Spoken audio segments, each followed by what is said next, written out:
नमस्कार, उदय India digital में आपका स्वागत है। मैं हूं सात्विक उपाध्याय। तलाक विवाह का कानूनी अंत है।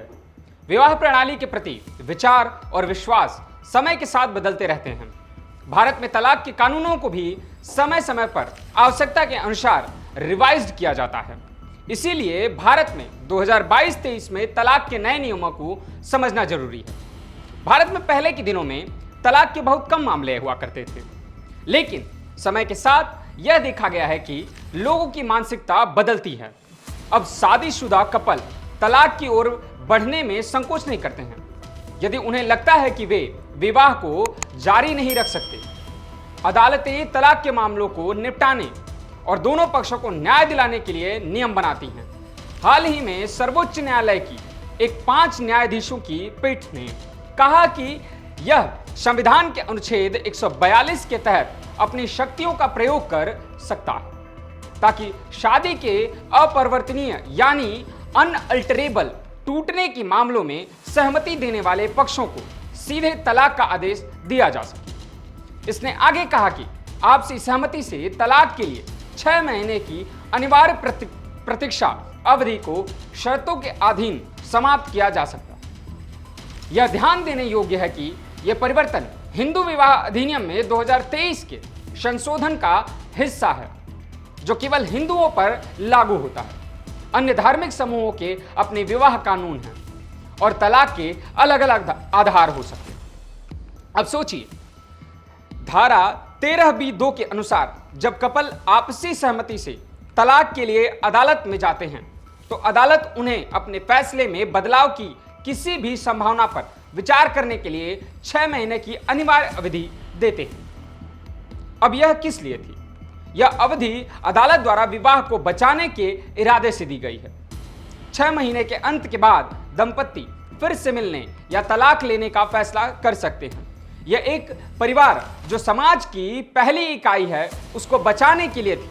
लेकिन पश्चिम में अंधानुकरण की चपेट में हमारे न्यायालय भी आ गए हैं। लगता है 6 महीने की रिहेबिलिटाइजेशन पीरियड अनिवार्य था, लेकिन नए नियम के अनुसार यह अब अनिवार्य नहीं है और इसे अदालत के विवेक पर छोड़ दिया गया। अदालत विशिष्ट मामले के तथ्यों और परिस्थितियों के अनुसार तय कर सकती है कि क्या 6 महीने की रिहेबिलिटेशन पीरियड का आदेश देना उसकी आवश्यकता है या जोड़े के तुरंत तलाक की अनुमति दी जानी चाहिए। आकांक्षा बनाम अनुपम माथुर मामले में सुप्रीम कोर्ट के फैसले में यह देखा गया था। अदालत इस बात से संतुष्ट थी कि कपल ने तलाक के लिए एक सचेत निर्णय लिया था और तलाक के लिए पार्टियों को और 6 महीने तक इंतजार करने की आवश्यकता का कोई मतलब नहीं था। अदालत ने 6 महीने की अवधि को हटाने का फैसला किया और शादी को डिसॉल्व करने का आदेश दिया।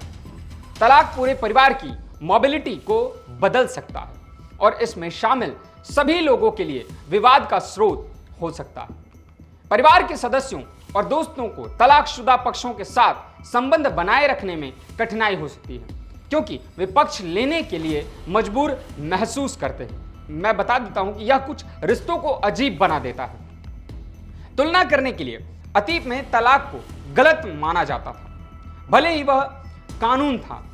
तलाक लेने वालों को नकारात्मक नजर से देखा जाता था, जबकि तलाक आज के समाज में एक कलंक नहीं है, यह परिणाम के साथ आता है।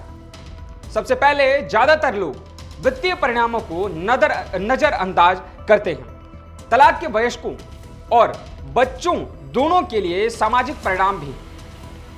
जब एक जोड़े को तलाक मिलता है तो उनका सामाजिक दायरा भी प्रभावित होता है। शादी के दौरान दोस्ती करने वाले अन्य जोड़ों के साथ संबंध बदल जाता है और इसके परिणाम स्वरूप उनका सामाजिक दायरा नैरो हो जाता है, यानी कि वो सिकुड़ जाता है। पूर्व पति या पत्नी अपने विवाहित मित्रों को खोते हुए महसूस कर सकते हैं और नए एकल मित्रों को खोजने के लिए मजबूर हो सकते हैं, जिनसे वे बेहतर संबंध बना सकते हैं।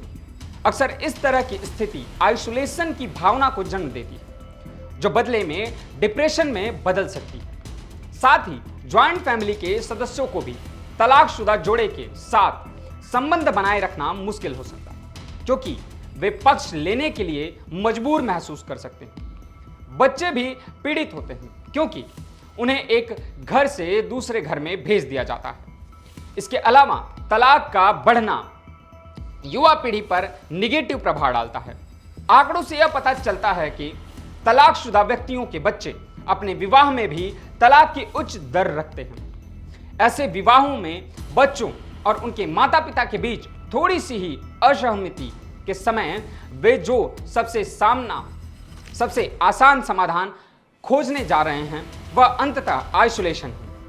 हाल के वर्षों में लगभग सभी समाजों ने तकनीकी, सामाजिक और आर्थिक क्षेत्रों के विकास के साथ साथ पारिवारिक कंपोजिशन में बदलाव के परिणाम स्वरूप तलाक की दरों में उल्लेखनीय वृद्धि का अनुभव किया। अब सुप्रीम कोर्ट का नियम है तो मानना तो होगा ही, लेकिन अपने आंखों के सामने समाज को बिखरने का साजो सामान इकट्ठा करते हुए देखना काफी दुखी करता है। आज के लिए बस इतना ही। जय हिंद, जय भारत।